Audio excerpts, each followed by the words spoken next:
आज हम जिस विषय पर चर्चा करने जा रहे हैं वह है भाषा का पारिवारिक वर्गीकरण।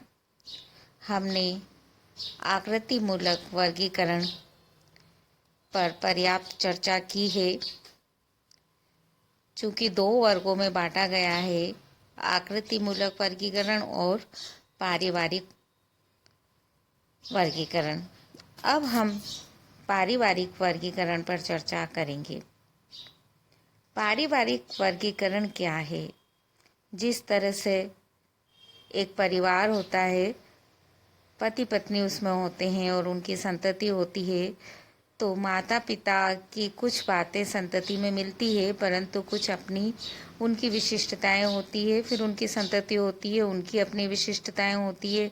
इस तरह 5-6 पीढ़ी तक यदि हम आगे देखते जाएं तो जो मुखिया परिवार था उससे पर्याप्त भिन्नता हमें अंतिम पीढ़ी में दिखलाई देती है और उससे फिर विभेद और बढ़ते जाते हैं।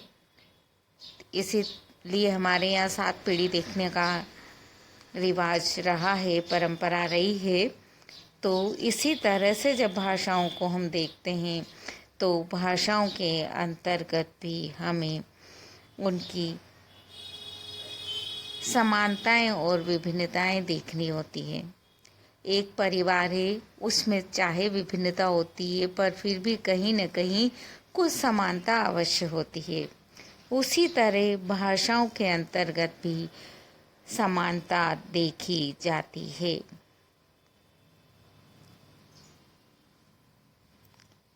किस तरह से समानता देखी जाती है, यह चीज़ हम यहाँ समझने का प्रयास करेंगे।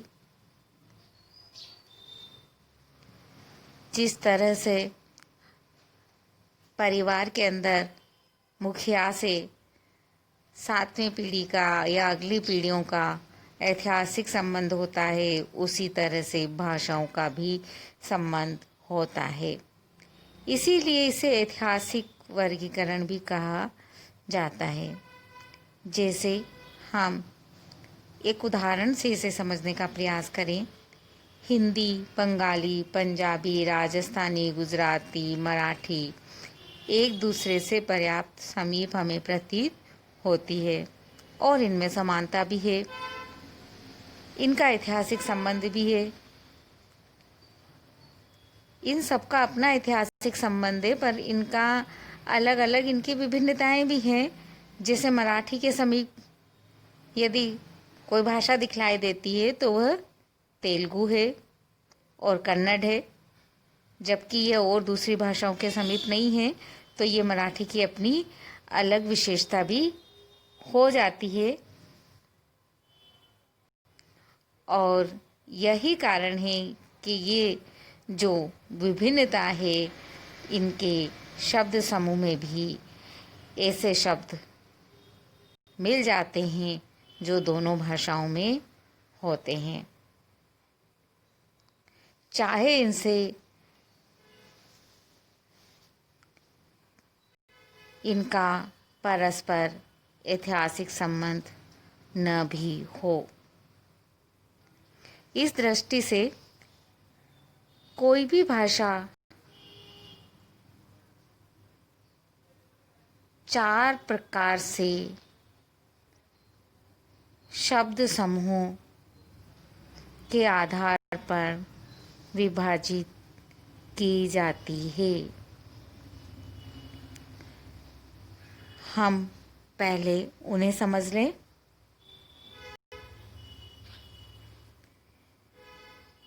यदि नंबर 1 पर हम इसमें देखें तो कोई जन समुदाय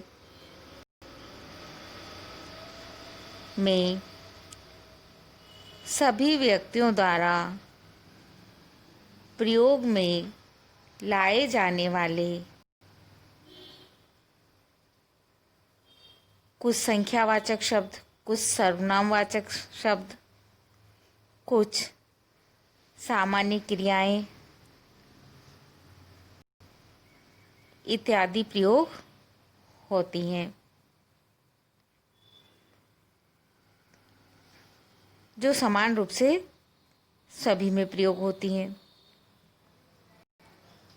जैसे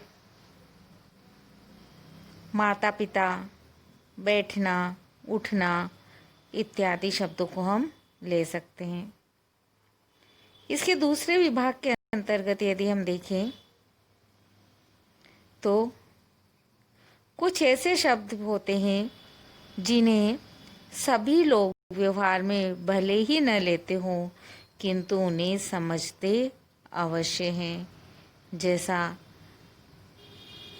हम देखते हैं पहनना, ओढ़ना, ये शब्द हर व्यक्ति चाहे व्यवहार में न लें पर इनका अर्थ अवश्य समझता है।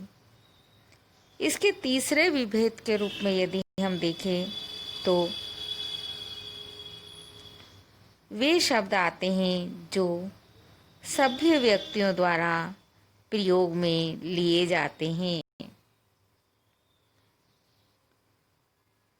क्योंकि ये उन्हीं के व्यवहार में आते हैं इसलिए वही प्रयोग में लेते हैं।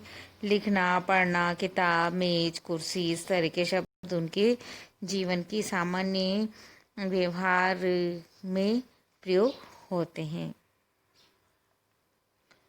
चौथा प्रकार जो इसका है वह है ऐसे शब्द जो केवल कुछ विशेष कलाओं और विद्याओं में ही प्रयोग होते हैं और जो उन कलाओं और उन विद्याओं से संबंधित व्यक्ति हैं वही उनका प्रयोग करते हैं, जैसे साहित्य शास्त्र, भाषा विज्ञान और कई पारिभाषिक शब्द इसके अंतर्गत आते हैं। अब बात आती है कि जब पारिवारिक वर्गीकरण हम पढ़ रहे हैं तो जो दो भाषाओं में समानता है वह किस तरह से समानता होगी, हम कैसे मानेंगे कि उन दोनों में समानता है, उनका आधार क्या है।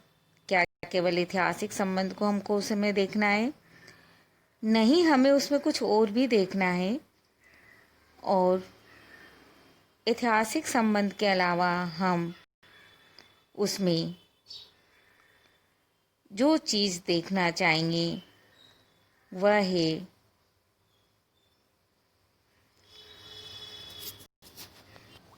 उनकी परस्पर समानता। जैसे जब हम संस्कृत और हिंदी का संबंध देखते हैं, कहते हैं संस्कृत माँ है, हिंदी बेटी है, तो जो शब्द हम प्रयोग करते हैं वह शब्द जिन शब्दों से हम सिद्ध करते हैं वह हिंदी के शब्दों को हम लेते हैं जो तत्सम रूप में संस्कृत से हिंदी में आए हैं, तद्भव रूप में हिंदी में आए हैं, जैसे पत्ता, गया, हाथ आदि।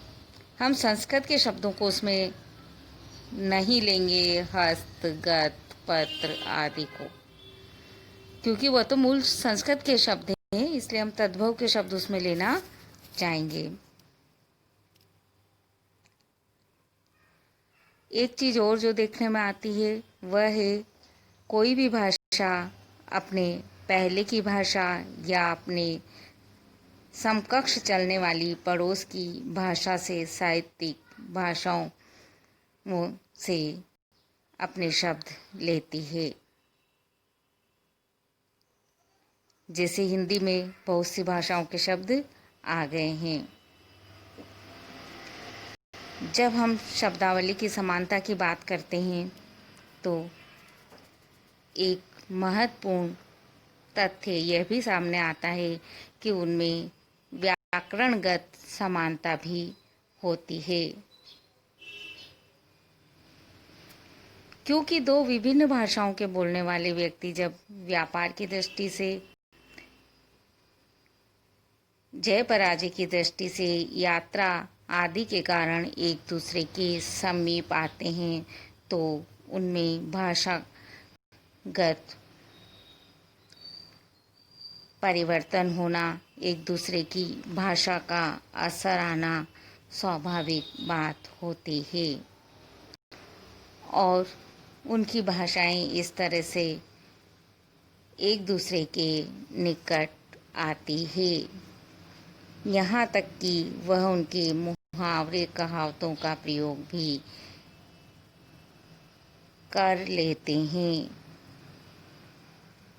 तब हमें इन सब चीज़ों को, इन सब बातों को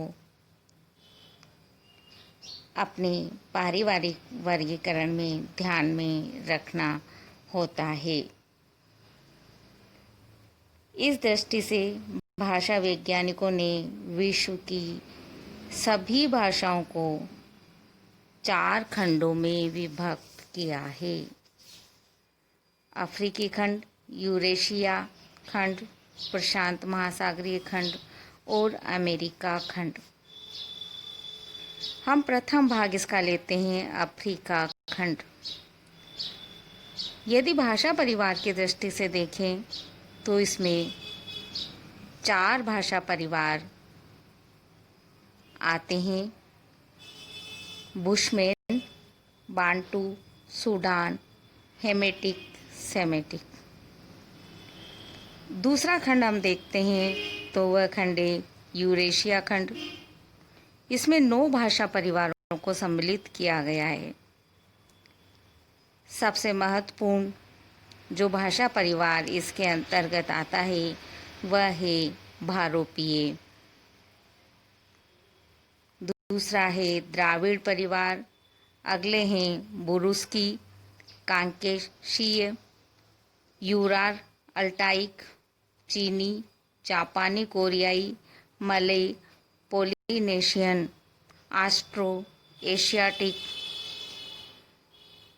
इस तरह से 9 परिवार इसमें सम्मिलित हैं। कुछ ऐसे विद्वान भी हैं जो अफ्रीकी खंड में जिन्हें हमने समाहित माना है वह सेमेटिक, हेमेटिक को इसी में सम्मिलित मानते हैं। यह विद्वानों का परस्पर अपना विवाद है। तीसरा खंड है प्रशांत महासागरीय भाषा। इसमें 3 परिवार मुख्य रूप से माने गए हैं: पापुई परिवार, ऑस्ट्रेलियन परिवार, दक्षिण पूर्व एशियाई परिवार। कुछ ऐसे विद्वान भी हैं जो इसमें मलय पॉलिनेशियन परिवार को ही मानते हैं।